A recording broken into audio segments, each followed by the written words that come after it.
ہمارے ساتھ موجود تھے. بہت شکریہ سر آپ کی, بہت ہی مہربانی. بڑا اچھا لگا آپ کے ساتھ بات کر کے, بڑا مزہ آیا اور بڑا کھل کے آپ نے باتیں کی. بہت شکریہ. خرم آپ نے ایگریسو ہونے کی بات کی. نقیب اللہ جدون صاحب کے ساتھ ہم ایک پروگرام کر چکے ہیں.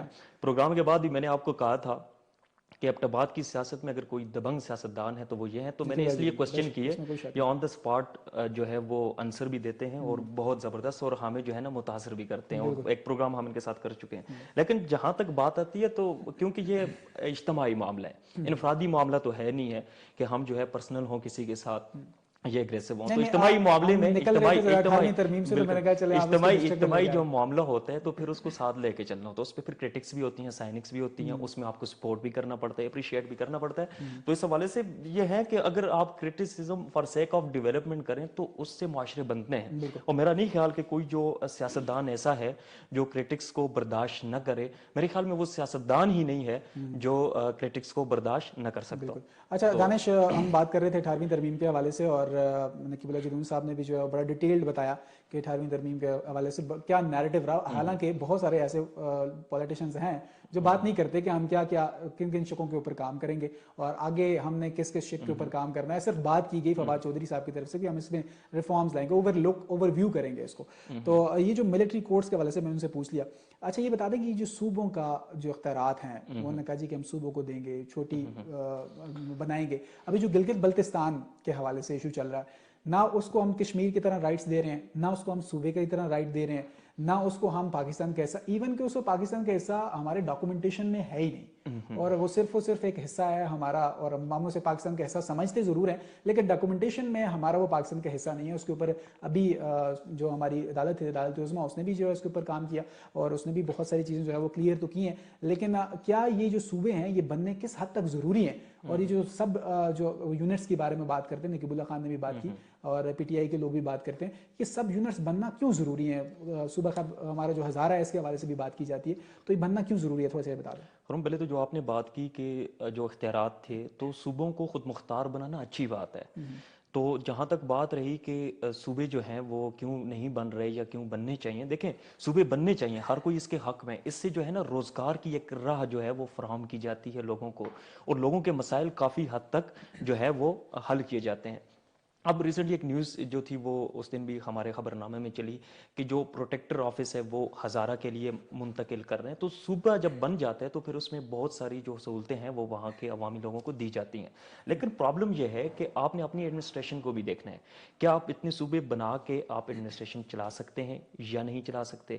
اب دیکھیں آپ جنوبی پنجاب کا جو معاملہ ہے, اب پی ٹی آئی تھوڑا سا اس سے ہٹ رہی ہے پیچھے, کیونکہ جب آپ آ گئے وہاں پر وفاقی نظام میں تو پھر یہ پرابلم ہوتے ہیں. کیونکہ آپ نے دیکھو کہ ہماری اسمبلی کا کیا طریقہ کار ہے, اپوزیشن بینچز پر جتنے بھی ہمارے نمائندگان ہیں وہ کرٹیسائز کر رہے ہوتے ہیں جسٹ اپنے مقصد کے لیے. اور اگر یہ کہا جائے, یہ غلط نہ ہوگا کہ they made all endeavours to defile their statement, تو یہ بھی غلط نہ ہوگا. کیوں؟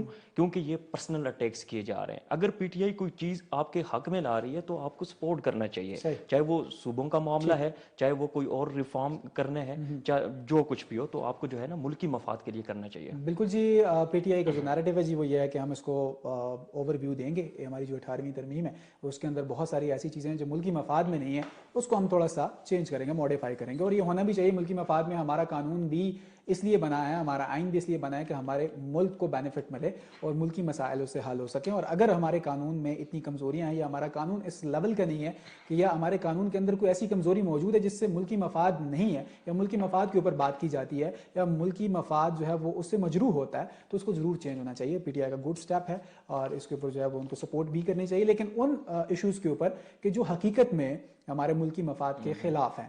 اور اب جی ہم بات کریں گے جی اپنے پروگرام کے تھرڈ ایجنڈے کی جانب. اور تھرڈ ایجنڈا ہے ہمارا حج کے حوالے سے جو سبسڈی ختم کی ہے پی ٹی آئی کی گورنمنٹ نے, اور ہمارا جو 1 لاکھ کتنا تھا دانش, 1,56,000 کا جو انکریز لگایا گیا ہے, وہ جو سبسڈی تھی وہ ختم کی گئی ہے. اور اب جو ہے وہ پاکستان کی تاریخ کا سب سے مہنگا ترین حج ہوگا جو 4 لاکھ سے اوپر پہ پڑے گا ایک شخص کو. اور یہ سارے جو سارا سینیریو ہے اس کے اوپر جو پاکستان مسلم لیگ نون ہے یا پاکستان پیپل پارٹی کے لوگ ہیں جی, وہ اس کے اوپر بڑا اس کو اٹھا رہے ہیں کہ جی حج جو ہے وہ اس کے اوپر سبسڈی ختم نہیں کرنی چاہیے, تو مسلمانیت کے خلاف ہیں, اسلام کے خلاف ہیں. اور اس طرح کی چیزیں جو ہیں وہ نہیں کرنی چاہیے. جو ہمارے وزیر گزرے پہلے سردار یوسف صاحب, انہوں نے بھی بڑا اس کے اوپر سخت نیریٹو لیا. اس حوالے سے میں ان سے بھی جو ہے میرے اپنی پروڈیوسر سے کہوں گا کہ ان سے لائن اپ لیں ان کو آپ, وہ بھی ہمارے ساتھ لائن پہ موجود ہوں گے. ان سے ہم بات چیت کریں گے, ان سے پوچھیں گے کہ جو مسلم لیگ نون کی گورنمنٹ تھی انہوں نے جو اس کے اوپر سٹیپس لیے, جو سبسڈی دے رہے تھے وہ کیوں دے رہے تھے, کہاں سے دے رہے تھے, اور کس مد میں دے رہے تھے, اور کس سوچ سے, کس پرسیپشن سے دے رہے تھے, اور اس کے حوالے سے ان سے بات چیت کریں گے. اور جو جو پاکستان جو پی ٹی آئی ہے, پاکستان تحریک انصاف, وہ اس کو کیوں ختم کیا جی, اس حوالے سے بھی ہم بات کرنے کی کوشش کریں گے جی. اور دانش, آپ کیا سمجھتے ہیں اپنی بصارت کے مطابق کہ یہ سبسڈی ختم ہونی چاہیے تھی یا نہیں ہونی چاہیے تھی؟ دیکھیں, جس طرح پی ٹی آئی کا موقف ہے کہ ہم ملکی مفاد میں کر رہے ہیں, ہم معیشت کو بہتری کی طرف گامزن کرنے کے لیے یا مضبوط بنانے کے لیے کر رہے ہیں, کیونکہ وفاقی وزیر مذہبی امور کا ایک سٹیٹمنٹ بھی تھا کہ ہمیں اس سے 500 ارب لگ بھگ غالباً اتنا جو ہے وہ ہمیں اس سے بچت ہوگی. لیکن یہ ہے کہ آپ بالکل کریں, اگر یہ ملکی مفاد میں تو بہتر سٹیپ ہے.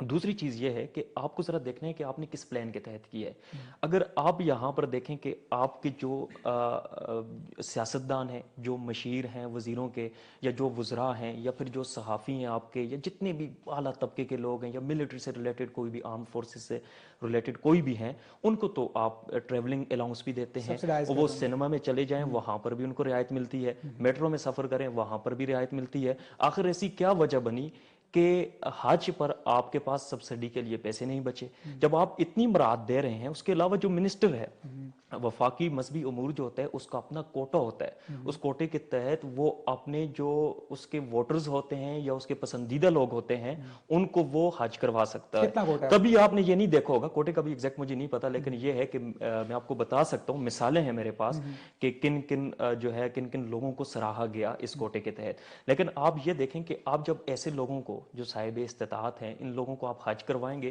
تو غریب لوگ جو ہیں وہ سارا سال اپنے بجٹ میں سے پیسے بچا کے رکھتے ہیں کہ حج کریں گے, اور یہ قرآن اندازی کے تحت کر رہے ہیں. پھر اگر آپ یہ کہہ رہے ہیں کہ یا یہ صاحب استطاعت لوگوں کے لیے ہے, تو پھر آپ قرآن اندازی نہ کریں, پھر آپ فری چھوڑ دیں, جو لوگ کر سکتے ہیں پھر آپ بے شک ڈبل کر دیں. اس کی وجہ یہ ہے لیکن جب آپ قرآن اندازی میں دیکھیں, جب آپ قرآن اندازی میں سب کو لے کے آئیں گے, آپ وہاں پر کوئی کرائٹیریا نہیں ہے کہ کسی کی آمدن 1 کروڑ ہے, 1 ملین ہے, 1 بلین ہے, جتنی بھی ہے وہ بھی اس قرآن اندازی کا حصہ بنتا ہے. ایک غریب آدمی جس کے پاس ٹوٹل 4-5 لاکھ ہے یا 10 لاکھ ہے, وہ بھی اس کا حصہ بنتا ہے. تو جب آپ کو پھر ان چیزوں میں بھی جو ہے نا وہ ڈسکریمنیشن جو ہے اس کو ختم کرنا پڑے گا, یا ڈسکریمنیشن کو لانا پڑے گا, تاکہ جو ہے نا وہ فیکٹس اینڈ فگر کے ساتھ آپ جو ہے کسی کو یہ ڈیسائیڈ کر پائیں کہ ہمارے معاشرے میں کتنے غریب ہیں یا کتنے لوگ استطاعت ٹھیک ہے. اسی رکھتے ہیں حوالے اس سے حوالے دانش